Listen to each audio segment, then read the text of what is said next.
Hello guys, how's it going? My name is Dalaran and it's time for me to crank out even more alts. And I've been kind of playing a little bit with every one of my characters, slowly progressing through a little bit of experience whenever I'm not progressing and trying to get some weeklies done for some of the characters that are already level 60. I do want to get a bunch of characters up and running to max level, so far I've mostly been trying to play my alts and test out which Covenant abilities I preferred. And I decided to throw this video together since I've been doing a lot of testing I've done on the beta, but also testing you actually get to do in the final release of the game with all the abilities finalized. So what are my current favorite abilities? The combinations that I chose in this video are not always going to be meta. Some of them are, but some of them are not, because I either like the playstyle option that it offers for that class in particular, or maybe is the animation of the ability that just looks wicked cool to use. But some of them are going to be some abilities that I thought were just perfect and fit the spec or playstyle for the class quite well. First of all, let's start with some of the alts that are level 60 with the Death Knight. And the Death Knight you guys might have seen on streams and maybe even on videos that I've chosen the Necrolord Covenant. Recently, I have been mulling over if maybe I should swap out the Death Knight because the Necrolord Covenant seems to be the most popular one, and I wanted to test out if there's maybe opportunity with other abilities. And while they all have potential, I still came back to the Necrolord Covenant. I feel like it just added extra to the Death Knight playstyle. Death Knights, I always think of them as a stalwart bulwark of just raw armor, and adding the Necrolord shielding in order to make yourself even tankier just felt right. But also the ability itself has this explosive 2-minute potential of massive burst every 2 minutes. It also does help you out with your resource generation. For Blood Death Knight, it gives you free Bone Shield charges, making you extra tankier, which I really enjoy. And for Frost and Unholy, it either amplifies the bursty nature of Frost with all the big beefy frost damage abilities, especially good for AoE, or rune power generation and recovery for Unholy in order to pump out even more undead minions. For Frost, a lot of people have recommended me to go Kyrian for the 1 minute CD of that ability and the mastery bonus that it provides. But after playing more and more with Necrolord, I just feel like it fits super well. Plus the mogs for the plates on DKs are just so sick looking. One level in my Demon Hunter, I decided off the bat that DH might not even be a class that I'm interested in, unless full momentum build was something that was playable, because I've never played in Legion momentum build, and I always thought that was kind of interesting. The DH for now will stay the character that I will be using for the 5-5-1-1 duels in order to spectate him for the region of NA. But when I did level the DH, I actually had a lot of fun playing the Night Fae Covenant. I kind of did it as a joke and as a meme. I was thinking fairies and the demon hunters. I just felt like those two things clash against one another. So let me give it a go. And even for a class with as much mobility as a demon hunter, the ability of soul shape still came very much in handy. And the ability of the hunt, where you could just kind of charge at enemies from far away, just kind of dotting enemies in your wake, actually was really cool. Something about a demon hunter just setting their sights on the enemy and then charging right at him and then popping off all your other demon hunter abilities to follow afterwards just felt like a right fit, and it was actually very fun to play. Maybe at some point in the future, if demon hunters get some kind of an adjustment to their playstyle and different customizations for talents, I might maybe give Demon Hunter a real true go going into the next patches. I feel like it's really hard not to play Druid and not try Convoke the Spirits. The ability itself just synergizes so well with the whole playstyle of the Druid.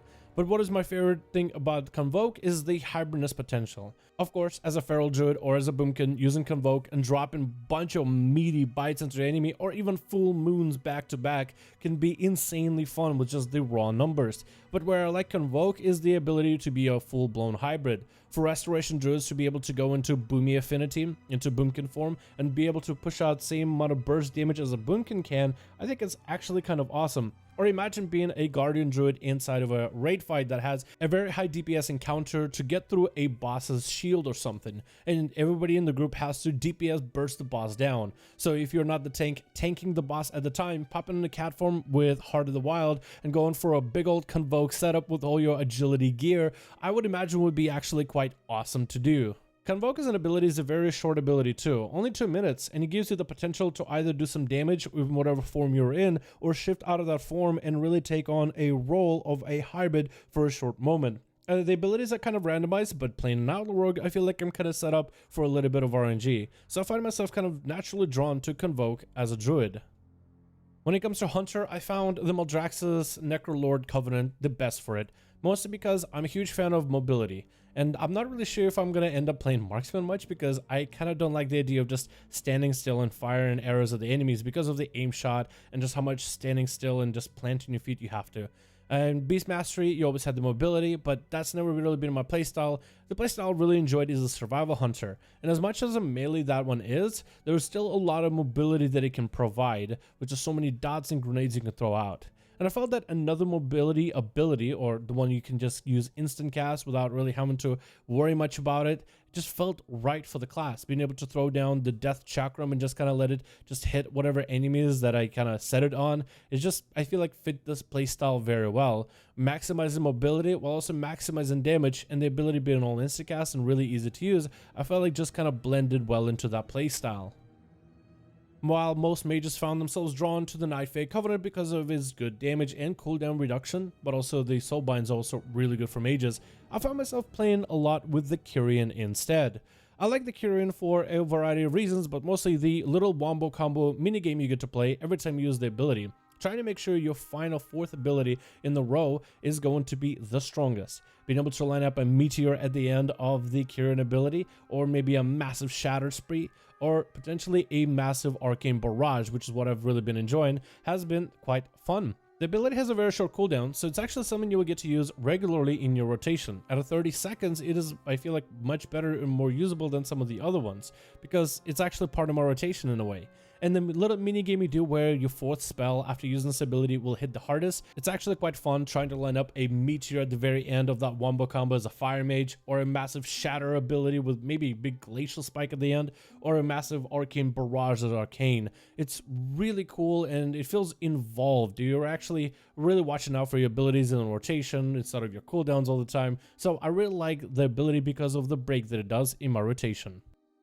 For monks, I found the ability of the Nightfey with the Feline Stomp a little bit more, well, better before the playstyle of the monk. With the mastery where you kind of don't want to repeat your abilities ever, you kind of want to have something to use in between. As a monk, that's generally not an issue, but when you're running the Feline Stomp, if you are standing in the Feline and you're using abilities, you have a chance for that ability to get reset. So in a sense, you can kind of use it as a filler in between your rotation, which I think adds that mastery play with this ability. While every other ability is a cooldown for you to use kind of all the time, this ability is something that is, again, like with mages, incorporated pretty regularly into your rotation, and I'm actually a huge fan of it. But I'm also a huge fan of being a melee and doing damage to enemies, so I think as a mystery monk, this could actually be really cool as part of my rotation there as well. When it comes to priests, I've known that I'm going to be playing Ventir with them. I always like the priest discipline as well as the shadow playstyle with a bit of extra damage, and adding even bigger single target damage with the ability of mind games, especially with the way that the icon for mind games look. I mean, it just looks visceral. I always felt like it's going to be a really good combo. So for Shadow Priest and as well as this priest, yes, I'm gonna have to play mind games. I am, however, interested to maybe try out for my priest, Kyrian, as well as the Nightfey. Maybe at some point I will give both of those a go for the priest once I get this character up and running and leveling. But right now, I feel like I have my mind set on mind games. For Shaman, the Vesper Totem was my choice with the Kyrian. The Vesper Totem has a little bit of this hybrid mechanic as all the other abilities for Shamans do. And while for enhancement the Ventir seems like a really strong combo, I wanted to go Vesper Totem to explore other specs. Back in the beta, I remember Vesper Totem being a very strong combo for Elemental Shamans, with the mastery gain that it provided, but also with the burst potential. And providing it for Enhancement Shaman was really easy, since you're going to be in melee, so placing the totem is going to be even easier. But even for Healer Shamans, you might be able to use it for burst of heals, but also burst of damage to the enemies, which I always enjoyed that damage playstyle of a Restoration Shaman. So, because of its hybrid potential, and because I'm a huge fan of totems, which I think Shaman should have more of, I felt like the totem would be the best choice for that class. As for my Warlock, I felt like the Necrolord Covenant was the best choice there. Ever since I saw the Fire build, which is mostly about fire damage and no Chaos Bolts with Destruction back from the beta, which I don't think nearly is as good as it was back then, but I still would want to give it a go, as well as another playstyle for Demonology with big Demon Bolts to throw out at the enemy, I've always wanted to try Warlock as a Necrolord. Prior to this, we actually had a big Drain Life build for the Necrolord Warlock, even though that kind of got squashed pretty early on into the beta. However, it still didn't deter me from trying to make a fire destro work, like a pure fire destro, almost no chaos bolts, as well as trying to make a demonology, I think it was a Spider Kiss legendary build work. Overall, it just kind of made me want to try it. I know a lot of people have been playing the Night Fate when it comes to Warlocks, but with Warlock I want to try with something new. And if it doesn't end up working out, there's always other options. I'm looking at Kyrian because I like the Soul Shard generation, but also the Night Fate doesn't seem that bad, especially for a class like a Warlock, which is not a mobile class at all. Then we have the Paladin, and for Paladins I chose something very different. I have enjoyed the idea of a Night Fate Paladin with all the different blessings since the beginning of Alpha and Beta when they added the blessings.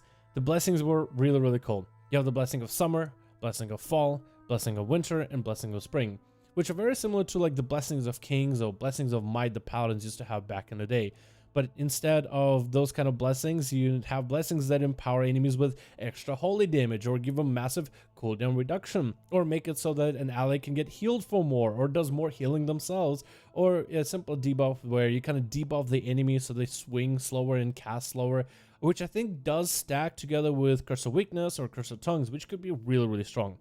Paladins right now, especially Retribution, don't seem like the powerhouses, at least in PvE content, for the damage output. They definitely could do quite well, but they're more on an assist role with some good raid utility, but they're definitely not trying to be the top damage classes. So being able to play Paladin and supporting my allies, even though I myself can't always do the top damage, just made all the sense in the world to me. As a Paladin, I've always enjoyed this classic vanilla WoW aspect of you're there to make sure others do well and others do great things, and Paladin's there to make sure their allies are performing at tip-top shape. And playing a Paladin, especially in the current state where they are in damage, with the blessing system being able to be like an assist class playstyle, just made all the sense in the world to me. I'll let you guys know how that works out in the long run, but I'm very excited to get a Paladin up and running. And finally, the Warrior. For my alt class Warrior, I felt Condemn was the best ability. I'm not really a protection warrior main, and I'm not really thinking of tanking anything as prot. Not really something that I was just interested in. I always enjoyed the Fury as well as the Arms playstyle, particularly Arms. And for Arms to be able to execute before the enemy is in execute range just made all the sense in the world to me. I thought it would just be a really strong combo, maybe even an overpowered one. And Condemn does deliver. Warriors right now on damage, just on its own, at least in PvE content, don't really seem like the strongest class, but the utility they bring to the raid as well as dungeon groups, and the damage they can put out, especially for Arms in execute range and Fury for small groups for the sustained playstyle, does end up being quite big. So I'm actually a very huge fan of waiting until I can get the Warrior up and running to max level, and then trying out the different Condemn playstyles. Although I do think Blizzard should maybe do something different for Condemn as well as Prot Warrior. Maybe make it so Condemn, instead of spending rage, ends up generating rage for you. I feel like for Prot Warriors that would end up being a much better playstyle in order for them to be able to get all the resources up really early. But maybe that's something they can do in future patches. Still cannot wait to play with the visceral damage of Condemn and the visceral look the ability always had, which has been my favorite from the beginning. Now for this video, there's one class I didn't mention, and that is going to be my Rogue. My Rogue I'm playing as Venthyr for a variety of different reasons. I just enjoy the atmosphere of the Venthyr zone with the transmogs, and the abilities I think are actually quite unique and cool. But I felt like it's not really worth adding into this video because I'm playing the Venthyr for more reasons than just the ability wombo combos. In most of these class combination video, I am talking about how the ability benefits the playstyles that I enjoy, but for Rogue there's just so many more aspects than just the playstyle that I like about this, where I felt like it was kind of hard to fit into this video because there's just way more than just the synergies that come from the Venthyr and what that can offer together with the Rogue's toolkit. So not really included in this video, but kind of wanted to also in a sense include it. But anyway guys, it's going to be my video on the best, my favorite class build combinations with the different covenants that I'm currently enjoying right now on Shadowlands for my alts. This might change in the future, and I am interested if Blizzard is going to do some tuning in future patches, like in the major ones, like the patch 9.1, whenever that's going to be available. But thank you guys so much for watching this video. I do hope you guys enjoyed. Let me know your thoughts about this video. What combinations do you think are the best and the most fun for classes and covenants? Let me know all that in the comments. Thank you all so much for watching, and I'll see all of you in the next one.